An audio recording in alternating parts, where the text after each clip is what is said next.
So, let's talk about something interesting. When the government hits a wall with a tough problem, what do? Well, they call in the experts, right? The consultants. But that brings up a huge question. Who's checking the work of these experts? It's a real accountability puzzle, and today we're going to try and unlock it. I mean, think about it. It's kind of like a classic chicken and egg situation, isn't it? You hire someone for their expertise because you don't have it yourself. So, how can you possibly know if you're getting what you paid for? That's the big, fundamental challenge right at the heart of all this public sector consulting stuff. And let's be clear, this isn't some rare thing that happens once in a blue moon. Governments, they're just like any other massive organization. They can't be experts in absolutely everything. So when they need something really specialized done, they bring in outside help. It's basically the public sector version of calling in a specialist. And the kinds of projects we're talking about, they are all over the map.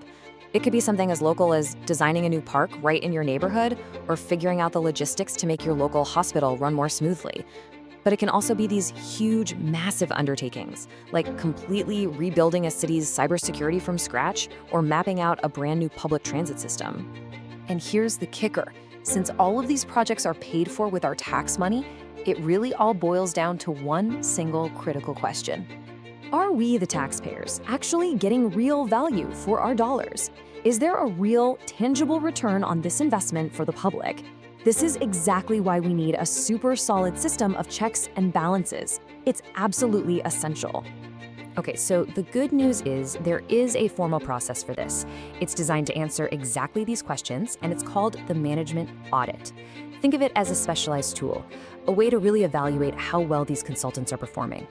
Now, this isn't just about, checking the receipts and balancing the books. No way. A management audit is a total deep dive. It looks at the consultant's work through the lens of 4 key principles. You can kind of think of them as the 4 E's of getting public value. All right, first up is economy. Now, the official definition talks about minimizing the cost of resources while having regard to appropriate quality. In plain English, it's about spending smart. It's not just about being cheap, it's about getting good quality for the money you spend.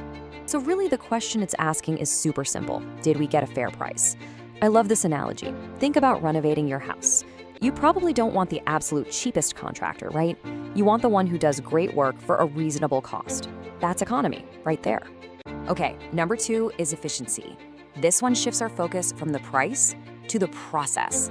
It's all about looking at the relationship between what we put in, time, money, people, and what we got out at the end.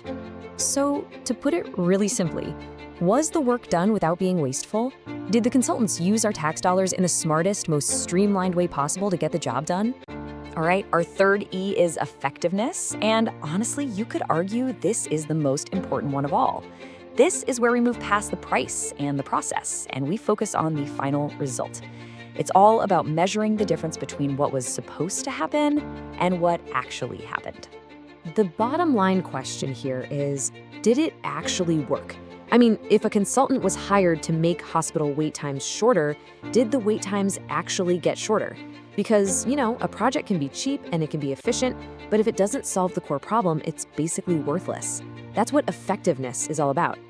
And that brings us to our 4th and final E, which brings in a really critical social angle: equity. This one is all about making sure that both the process and the final outcome are fair and impartial for every single person affected by the project. So in the simplest terms, we're asking, was it fair? If a new park gets built, is it in a place that serves all the different communities equally? If a new bus route is created, does it connect all neighborhoods or does it leave some out? Equity is what makes sure that public projects are truly for all of the public. Okay, so let's put it all together. You've got economy, did we get a fair price? Efficiency, was it done without waste? Effectiveness, did it actually solve the problem? And equity, was the whole thing fair? When you put those 4 together, you get this complete 360-degree view of a project's real value. So you might be thinking, okay, that's a nice framework, but why does it really matter? Well, because these 4 E's, they aren't just some boring accounting exercise. They have real, actual consequences for every single one of us. Look, when this audit process is done right, it leads directly to better value for our money. It means more effective public services, things that actually work. It forces the government to be accountable for how it spends our cash. And all of that, in turn, helps build public trust. That's a huge deal.